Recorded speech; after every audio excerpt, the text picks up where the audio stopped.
everybody, my name is Sherry. Welcome to my stamp studio. So if you're watching today's tutorial on the day I post it, which is Tuesday, July, oh, I should have looked at the date and now my phone's up here.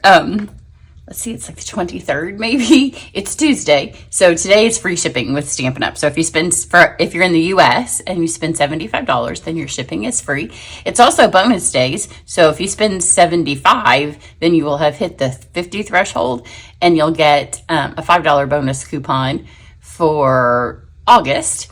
But you know, girl math, stamp math, if you spend $100, you get free shipping and you get $10 to spend in August. So if you're watching today, make sure to keep that in mind. So before I get going on today's tutorial, I wanted to show you, I've been working on a little project with the templates in the front of the catalog. So on page 22 of the catalog, I think there's about 20 templates that they have in there. So my last couple of tutorials featured cards that I had made following the templates, but I get together once a month with my friends and we do what's called a shoebox swap where we make each other. So here is that month with this template. That's my design, so you can see that on my channel. And then here are the ones that my friends did that are the same design, same template from the catalog. So I grouped those all together over on my Facebook page, Sherry's Cards. So if you go there, there is an album and I will continue to add the cards from that over there. Then every month I do thank you gifts. And if you spend $50, then always you get the tutorial bundle from me. So I wanted to show you, because these won't be on my channel because they're part of that tutorial bundle. But that was mine last month, I think. And then this is mine this month. It's a little magnet close card. And today's card is inspired by that. So those are my two, but there's demonstrators from all around the world that work on that tutorial bundle together. So you get some really cool projects from that.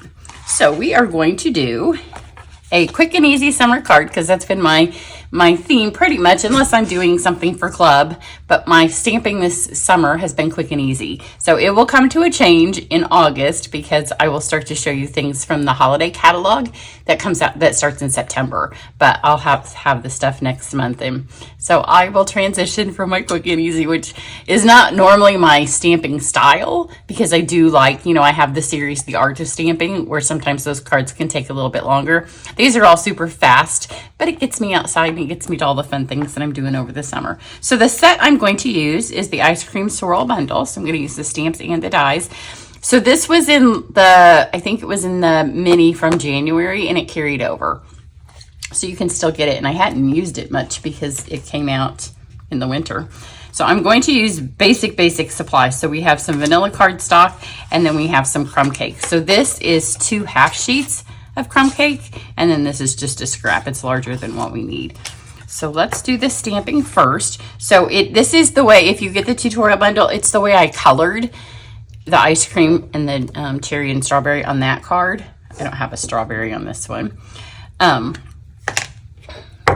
that tutorial bundle is a PDF, it's a huge PDF. It's great, but it's harder for me to show how I colored when I'm showing just photos. So I thought I would do this so that way you can see how I did the coloring. Is it going to fit on here? I should have checked that for sure. Oh, look at that. Don't you love to just use your scrap paper up? So this is the ice cream cone. I wanted to use soft and easy colors. Make sure you get it all. And keep it kind of light and airy. We will have to come back and stamp the sentiment on the card once I punched it out. You know, if it's a hot day, and although we went for ice cream last week for my mom's 80th birthday, and it was actually a bit chilly. Although you get used to it, right? In the spring when it's 60 degrees, you're like, oh, it's so warm. In the summer, it gets to be 80, and you're like, oh, it's freezing. So like I said, I chose super light colors.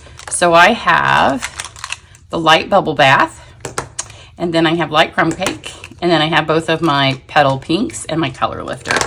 So what I did was I started with the brush tip of the light petal pink.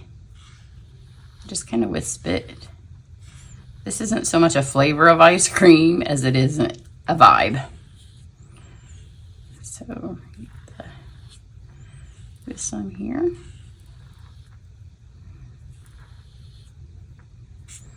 So just add a little bit of color. It kind of makes it be an ever so subtle pink.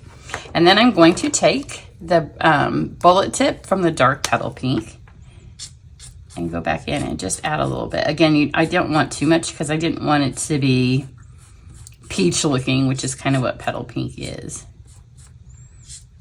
It's more for just the accent of it. So just sweep some of that on there.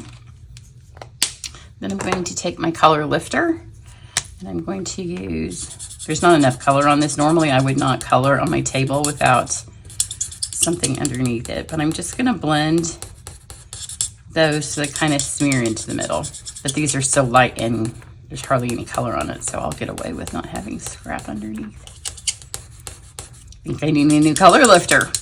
I was gonna go, you know, back through all my basics. That tends to be on free shipping days when I'm like, the color lifter and adhesives, glues,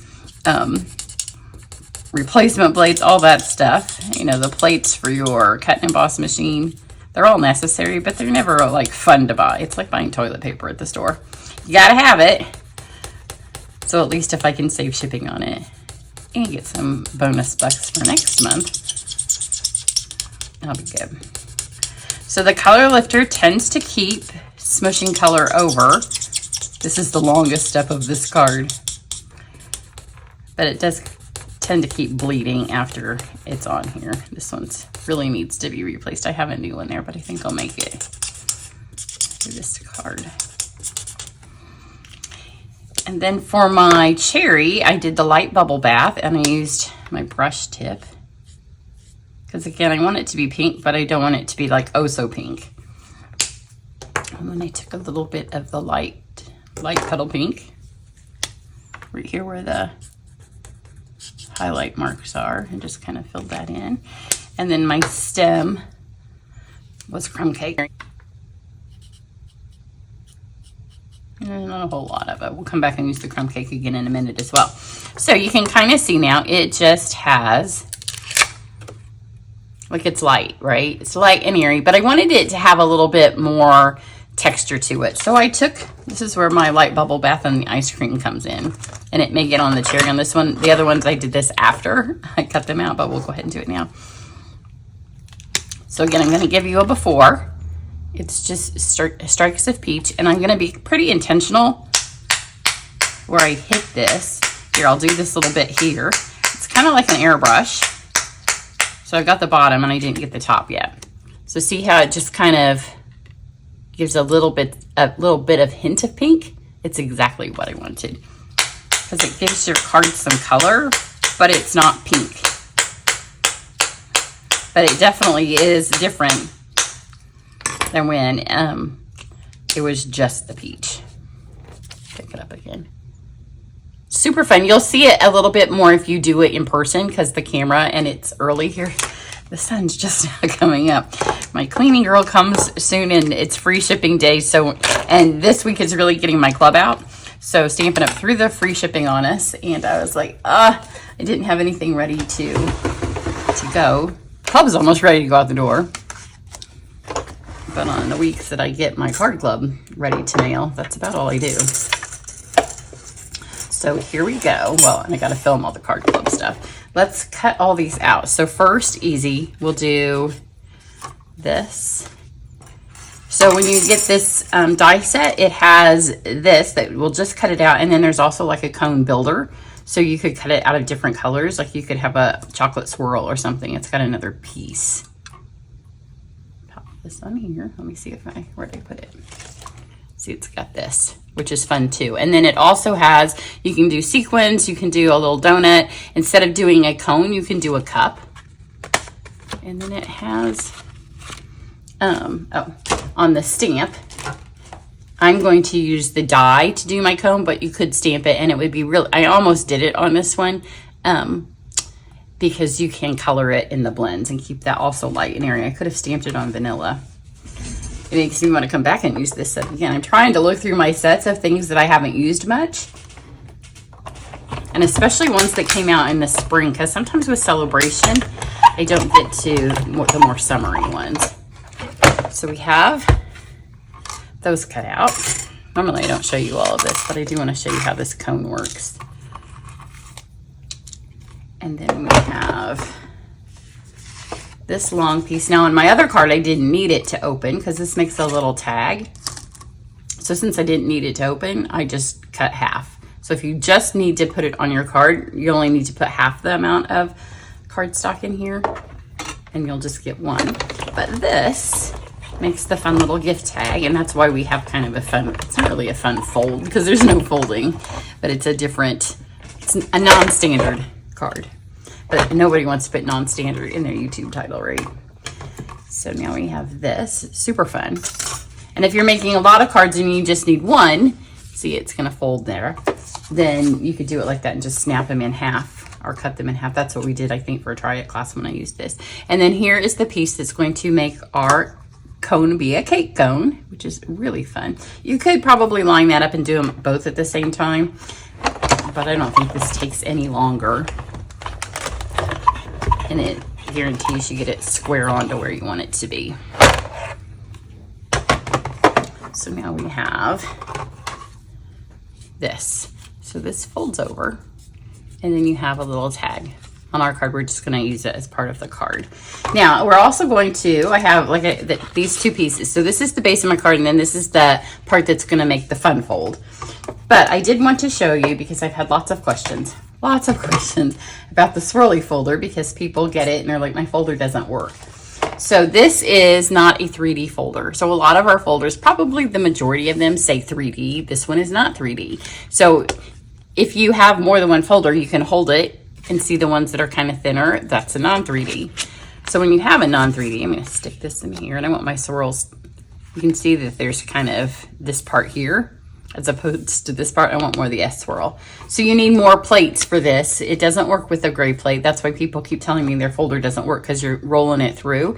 If you refer to this, it will tell you, see, here's a 3D plate, and here's what I'm using now. So not the gray plate, but 2 clear plates. So if you're having trouble with stuff working, first refer to the top of this where the instructions are. I know we don't need to read instructions, we just want to start stamping. But that will help you make it work. So I have a clear one and a clear one, and I took the little insert out, like that middle bit, that comes out. And then as we roll this through, it's perfect. And that's how you get these non-3D ones, just the standard folders, to work. So now we've got all of our die cutting done. So I'm gonna grab this, and then I'm gonna take my cone. Let's go ahead and get a better fold on this than what I got the first time.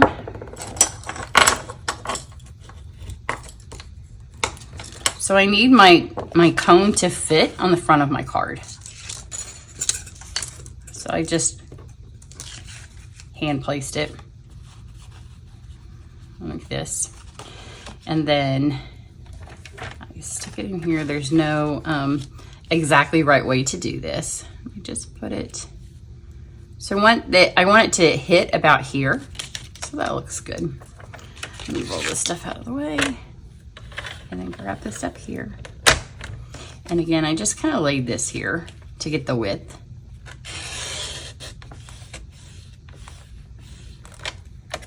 And then before I moved it, I slid this in just to make sure it was right. Although you can move it.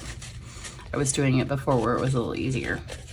So we want this to slide down so it hits about there, and that way we'll be able to add it to the front of our card.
The rest of it doesn't really matter what order you do it in. I am going to add the greeting to the inside of my card. So I went with Make-A-Wish. This would be a fun card to include a gift card with, especially if somebody who has a celebration and you're not able to be there in person with them. They can go have a treat. So we have that, we have this. Let's go ahead and get this stuck together. So I have, this comes in a 2-pack. If you were in Card Club, you got the white part of it 2 months ago, maybe. I don't even remember what that came with the citrus blooms. In August, you will get the pink part. So it's petal pink.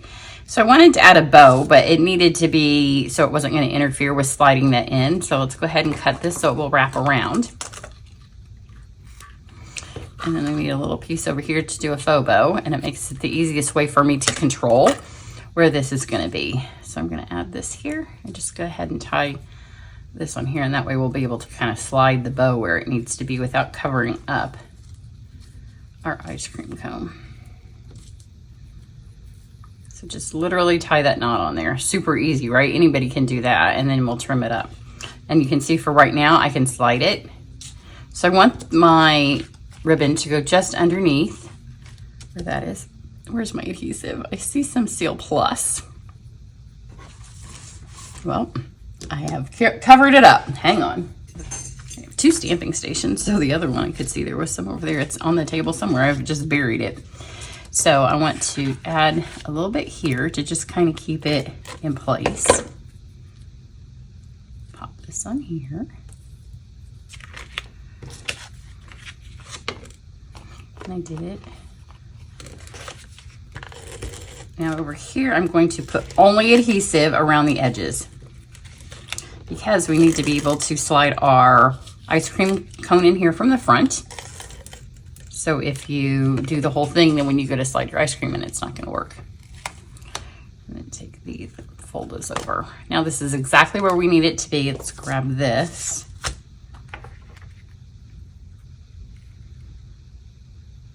You could be fancy and do another backing color if you would like, but then all this has to be dead on square. I like to do it so I have a little bit of grace. If it's crooked, nobody will see the crumb cake. I'm going to tighten that up now that I don't need to slide it. Make these a little shorter. You don't need much ribbon for this little bow, but if you cut it too short, they're hard to tie. So just pretend that you're not throwing that much away and make your life easier. Let's go back over and finish this off. Add that there. And then I have my Wink of Stella, just to make it a little shiny. This one needs to be replaced. Used a lot of Wink of Stella in Card Club, and I should have gotten a new one of these out. Looks like there's a little bit more in here, but I'm afraid if I squeeze it, I don't want my cone to be, I just want it to be glistening in the sun, you know, if you held a soft serve up, but I don't want it to be glittery. So we'll stop while we're ahead. I don't want to squeeze too much out. Now I'm going to take my crumb cake and my brush tip. So this is going to look like, oh my goodness, what is she doing? But when you do color on color, the same color, a blend on that colored cardstock, it will mostly fade away. You can see it's already fading. So you actually need way more than what you think you do. So remember what this looks like, because in a minute, see, it's disappearing before our eyes. And then I'm going to take, these are the shiny adhesive sequins, I think is what they're called. They were part of the Xenia suite, and they are an online only. Let's get our cherry on here so I know where I want to put it.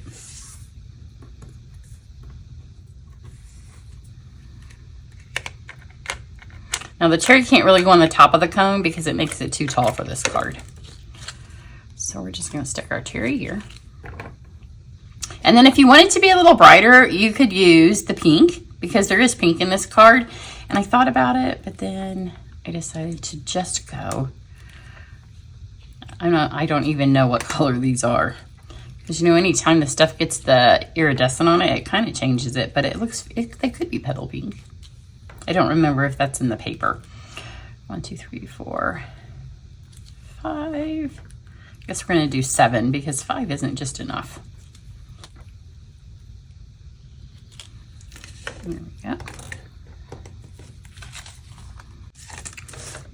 grab this. And remember, this is our card. So the card's like this, and you're just going to take this and slide it right in here. And it goes down. So there was no measuring. You just need to make sure wherever you cut the slit, but see if I put the cherry at the top, it would stick off. You probably, I was going to say, if you get your cone all the way down here, you might be able to get your cherry on the top. Here's my other one. Okay, now look. You remember how dark the crumb cake was with the blend? It's gone. Oh, I thought that I got paper out earlier for this project, and then I couldn't find it, so I thought, oh, maybe I just thought I got it out. So this is this one. Because you can see over here, same card, just a totally different fold, a little bit more stamping, a different ribbon. So I think this probably makes it a little bit more petal pinkish than just adding the new cream ribbon. There you go. So go take advantage of the free shipping and shop, and I'll catch you back here later this week. Bye.